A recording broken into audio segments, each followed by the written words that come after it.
ჰოსპიტალსის რუბრიკით ვაგრძელებთ. ეთერზე მნიშვნელოვან თემაზე უნდა ვისაუბროთ. ქართულ სამზარეულოსა და ქართველების კვების კულტურას თუ გავვითვალისწინებთ ჩემს დიდ სიყვარულს მისდამი. მიუხედავად რომ არის რექტალური სისხლდენა, რატომ არის ასე ხშირი? უმეტესობას გონია, რომ სწორი ნაწლავიდან სისხლდენა ყოველთვის ჰემოროიდულ დაავადებას, ანუ ბუასილს რო ვეძახით, მას უკავშირდება. მართალია ბუასილი მისი ერთ-ერთი ყველაზე გავრცელებული მიზეზია, მაგრამ ამ პრობლემას თურმე სხვა პათოლოგიაც თან არაერთი შეიძლება ედოს საფუძვლად ტკივილი უკანატანის არის შესაძლება. თემა, რომელზეც ჩვენი სტუმარი ისაუბრებს სტუდიაში შემოგვერთა ნიუ ჰოსპიტალსის პროქტოლოგი მამუკა გრიგალაშვილი. მოგესალმებით, გამარჯობა ჩვენთან ერთად. ვაიმე, ესე იგი ჩვენ ვჭობდით, ხო, ვჭობდით იმაზე, როგორი ხასიათი შეიძლება იყოს ტკივილი უკანატანის ტანში, რატო არ შეიძლება ეს იყოს მაინც და მაინც ბუასილი და რატომ არის ეს დაკავშირებული ესე ჩვენს ყველას ძალიან საყვარელ ქართულ სამზარეულოსთან. მაგალითად თვითონ ეს ანალური არხი და პერიანალური მიდანო დიდარია ნერვული დაბოლოებებით. ამიტომ ტკივილი ამ უბანში საკმაოდ ინტენსიურია და ძნელად შესაძლებელი. ტკივილი ფარდობითად თქვა შეიძლება იყოს სუბუქი დისკომფორტი და დაწყებული ძლიერ აუტანელ ტკივილს, როდესაც გრძელდებოდეს ამ ტკივილის დროს პაციენტს ხშირად პანიკური შიში დეფეკაციის, ხშირად უწევთ ერთ პოზიციაში ჯდომა, ამიტომ ცდილობენ რომ შეიცვალონ ეს პოზიცია. თვითონ ტკივილი ძირითადად გამოწვეულია პროქტოლოგიური პათოლოგიებიდან. რაოდენობა პარადოქსალურად არ უნდა იყოს, ცოტა ბუასილი უფრო ახასიათებს ტკივილი ანალურ ნახეთქს. ამ დროს ხდება ჭრილობა დეფექტია სწორ ნაწლავში, ამ ჭრილობაში ხდება განალოვანი მასები, რომელიც იწვევს ამ აუტანელ ტკივილს. ბუასილის შემთხვევაში ტკივილი არის ყოველთვის შემთხვევაში, თუ ბუასილის კვანძები არის გარეთ გამოსული, არის შესრებულ მდგომარეობაში და აღარ ხდება მათი უკან დაბრუნება. არის კიდე სხვა პათოლოგიები, როგორც არის მაგალითად წვავე პარაპროქტიტის სწორი ნაწლავის გვერდზე არსებული არის დაჩირქება, ამ დროსაც საკმაოდ ძლიერი ტკივილია. თუმცა ამას პაციენტი თავის თუ ვერ განსაზღვრავს, ხო, აქ არის ალბათ თავარი წესი, რომ ტკივილის გაჩენის შემთხვევაში ძალიან მალევე უნდა მივიდეთ სპეციალისტთან, ჯერ რომ დადგინდეს, რასთან გვაქვს საქმე და შემდეგ დაიწყოს. ბატონო, ეს აუცილებელია, დიფერენცირება უნდა მოხდეს და მიზანმიმართული მკურნალობა. თუმცა, ვერ ვიტყვი რომ მაშინ უნდა წავიდეს პაციენტი პროქტოლოგთან, იმიტომ მაგრამ თუ ხდება ტკივილის ინტენსივობის მატება როდის არის ის ზღვარი, თქვათ, რამდენიმე დღე ეს ტკივილი მისაღებია, თქვათ, თუ სისხლდენა არის ეს რის იმანიშნებელი, აი რა არის ის ნიშნები, რომელიც არ უნდა მატულობს სიტყვაზე, თუ თან ახლავს ამას სისხლიანი გამონადენი ან ტემპერატურის მატება, მაშინ აუცილებელია გავხურცილდეს ვიზიტი პროქტოლოგთან. რაც შეეხება სისხლდენას, თუ სისხლდენა ტკივილთან ერთად ახასიათებს ის დაავადებას, როგორც ამგე ბუასილს. ამ დროს ძირითადად არის ალისფერი სისხლი, წვეთების ან ნაკადის სახით, როგორც წესი ძირითადად ხდება დეფეკაციის დროს. ასევე სისხლი არის თქვა ნაპრალის დროს, როგორც მცირე რაოდენობით და ნაწლავის ანთების დროსაც არის ხოლმე სისხლი თქვა ლორწოსთან ერთად.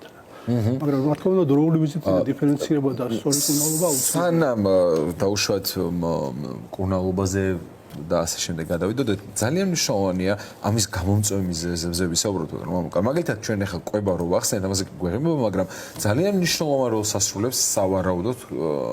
ხშირად არის ხოლმე ცხარის მირთმევაზე ამბობენ ამას, ხშირად არის ხოლმე არ ვიცი, ცოტა რამდენად არის დაკავშირებული მაგალითად იგივე კიდევ იმერობ ქართულ სამზარეულოსთან, იმიტომ რომ ძმეკვება გვაქვს ჩვენ ეს ვიცით, ხო, ეს ცხიმიანი, არ ვიცი, ნიგზიანი და ასე შემდეგ. რა მიზეზებზე შეიძლება ვისაუბროთ, როცა ესეთ მარტივ ფაქტია რომ ჯანმრთელი კვება და რეგულირებული დეფეკაცია ეს თავარი წამყვანი თემაა.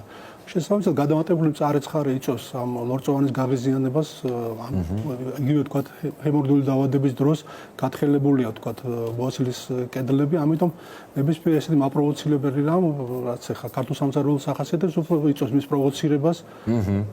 ასევე მნიშვნელოვანია რომ ერთ და იგივე დროს უნდა მოხდეს კვება, რაც სამწუხაროდ ახლა ჩვენ რეალობაში ესე არ არის.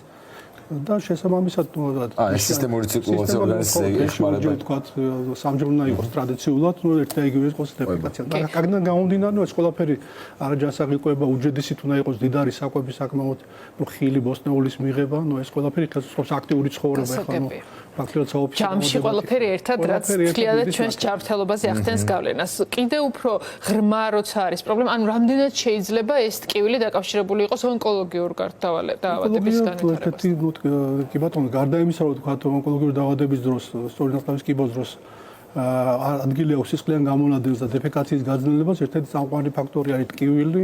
ტკივილი თქვა განსხვავებით სხვა პროქტოლოგიური დაავადებებისგან, თუ თქვა დეფეკაციის შემდეგ ის ასე თუ ისე მცირდება, აქ ეს არ მცირდება. პირიქით დაავადება პროგრესირებს დროთა განმავლობაში და ამიტომ ეს აუცილებლად ყურად მისაღებია და პირველ რიგში ამიტომაც უნდა მოხდეს ვიზიტი ექიმთან, რომ ამის დიფერენცირება გაკეთდეს. რაც შეეხება უკვე დიაგნოსტიკას, რას მოიცავს ის, რა სახის მომზადება სჭირდება პაციენტს სანამივა სპეციალისტთან და შემდეგ ეს პროცესი რას მოიცავს, რა ხანგრძლივობს? მომზადება ერთ-ერთი აქტუალური თემაა, რომ ნაცვლად უნდა იყოს თავისუფალი და დანარჩენი ესეთი განსაკუთრებული დიაგნოსტიკა ამ დროს არ ხდება, ვიზუალიზაციის თითის და თქვა პროქტოსკოპის საშუალებით, რომელიც 12 სანტიმეტრამდე ათვალიერებს ნაცვლავს, დიაგნოზი დადგენა მარტივად ხდება. საჭიროა კეთება ბილიქსოვილების ეხოსკოპიას და კოლონოსკოპიას, რომელიც ჩვენ კლინიკაში ეს ჩვეულებრივი მეთოდად ითვლება. ერთსაც ვიკითხავ ჩვენ ხარ რამდენიმე პათოლოგიაზე დაავადებას ვსაუბრობთ, მათ შორის ონკოლოგიურ დაავადებაზე. ბატონო, რამდენად არის პროქტოლოგი ის სპეციალისტი, რომელიც ამ ყველა დაავადების დიაგნოსტიკას ახდენს? ყოველ შემთხვევაში მიმართულებას მისცემს, ხა თუ არის ონკოლოგია, ონკოპროქტოლოგთან მოხდება გადაგზავნა. თუ აქვს კიდევ ერთ ვიკითხავ სანამ თუ იმასე მკურნალობაზე გადავიდეთ, საბოლოოდ რამდენად ახასიათებს ამ ტიპის პათოლოგიებს, რამდენად აქვს ასაკი, ბატონო, იმიტომ რომ ბავშვებში არის თუ ხვდებით თუ არა ეს ასაკობთან ერთად უფრო მძაფრდება თუ არა ეს სიმპტომატიკა და სქესი რას თავად? სქეს პრინციპში თანაბარი მნიშვნელობა აქვს ორივე შემთხვევაში ერთნაირად არის. ასაკთან ერთად უფრო იზრდება კერძოდ მაგათ ჰემოროიდული დაავადება, სადაც 50 წლის შემდეგ მისი ალბათობა დაახლოებით 50%-ს აღწევს. მაგრამ ამ ბოლო დროს ეს შეინიშნება გახალგაზრდობა როგორც ყველა დაავადებაში, უფრო ბავშვების ასაკში საკმაოდ ხდება ახლა ესეთი ჩივილები როგორც არის ანალური ნაპრალი, მით უმეტეს ანალური ნაპრალი ჩდება თქვა შეკავების ხარჯზე და იგივე ბოასილის ეს არასწორი კვებიდან გამომდინარე და თქვა ამდენი კომპიუტერული სიტუაციიდან გამომდინარე საკმაოდ ხშირად არის ჰემოროიდული დაავადების განვითარება. New Hospitals-ის შესაძლებლობებზე და ტექნოლოგიურ განვითარებაზეც დავსვამ მკითხოს, იმიტომ რომ დიაგნოსტიკის დროს ამას ალბათ აქვს განსაკუთრებით დიდი მნიშვნელობა. დღეს რა შესაძლებლობები არსებობს იმისთვის, რომ თქვა სრული პასუხი მიიღოს პაციენტმა თავის ჯანმრთელობის მდგომარეობასთან დაკავშირებით.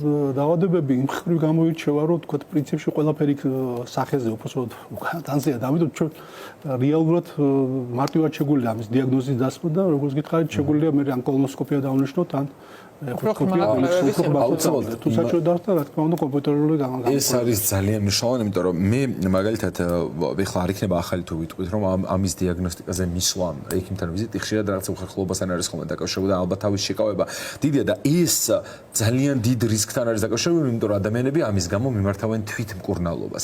ამაზე რა შეიძლება ვთქვა, რატო შეიძლება თვითმკურნალობა ძალიან სულ შედეგამდე მისვლის ერთ-ერთი მთავარი მიზეზი იყოს? ეს კომპლექსი რა თქმა უნდა არსებობს არა მარტო ჩვენთან, ალბათ შეიძლება ჩვენთან უფრო განსაკუთრებით. თვითმკურნალობა იქიდან გამომდინარე არ შეიძლება რომ საკმაოდ ბევრი დიაგნოზია, ბევრი დაავადებებია სწორი ნაცვლავის არეში და როგორც ვთქვით, ესე იგი ამას დიფერენცირება ჭირდება და სწორი მიმართულებით მკურნალობა. გარდა ამისა, თუ დროულად მოხდება, თქვა ვიზიტი, მაგალითად აი ნაპრალის შემთხვევაში დაავადების დაწყებიდან 30-45 დღეში 90%-ში ექვემდებარება კონსერვატიულ მკურნალობას. ასევე ბოასილის თუ არა შორისწავლული ფორმა, აქაც კონსერვატიული მკურნალობა სავსები დაექვემდებარება.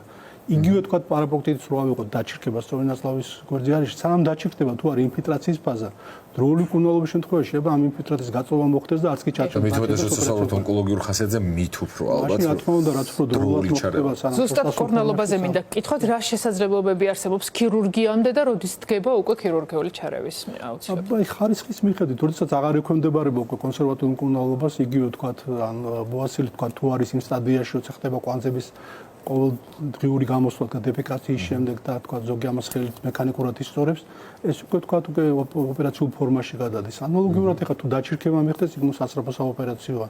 ნაპრალის ეხლა თუ რამდენიმე მკურნალობის შემდეგ აღარ დაემორჩილება კონსერვატიულ მკურნალობას, აქაც მე ქირურგიული მკურნალობა. და ქირურგიული ჩარევის შემდეგ რა არის მნიშვნელოვანი იმისთვის, რომ არ განმეორდეს პრობლემა და შედეგი ხანგრძლივად გაყვეს? პირველ რიგში არის რომ პროფესიონალმა უნდა გააკეთოს ოპერაცია. ეს ძალიან განმეორდეს.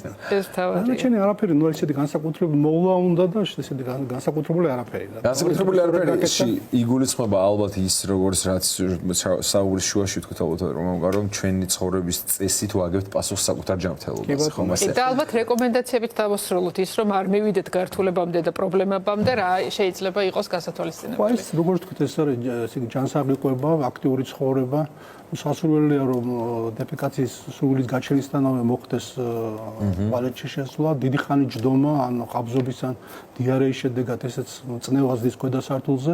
და საშუალო ტელეფონის შეტანა საფრთხეში ძალიან აქტუალურად ხდება ამის. წიგნის კითხვაც, და წიგნის კითხვაც, რომელიც ახანგრძლივებს კი, და საშუალო ეს მჯდომარე პოზიციაში ყოფნა ზუსტად იგივე რაც მე საოფისე საქმიანობას ახლავსთან, საჭესთან დიდხანს ჯდომას ახლავსთან და თომას გაიზარდა ეს დაავადებები. ზუსტად ესე იქნება. ძალიან დიდი მადლობა. სტატისტიკა გახდა მიზეზი, რატომაც ბატონი მამუკა არის ჩვენთან, რომ მივიღოთ რეკომენდაციები და პრობლემის შემთხვევაში ვიცოდეთ სწორი რეაგირების შესაძლებლობები და მადლობა. ჯანმრთელობას გისურვებთ. პროქტოლოგიური გუნდი, რა ვიცი, თუ რაღაც გაჭირვება იქნება, თუ მაინც და მაინც ვერ დავიცავით, არსებობენ ადამიანები, რომლებიც დაგვეხმარებიან. ძალიან დიდი მადლობა, მამუკა.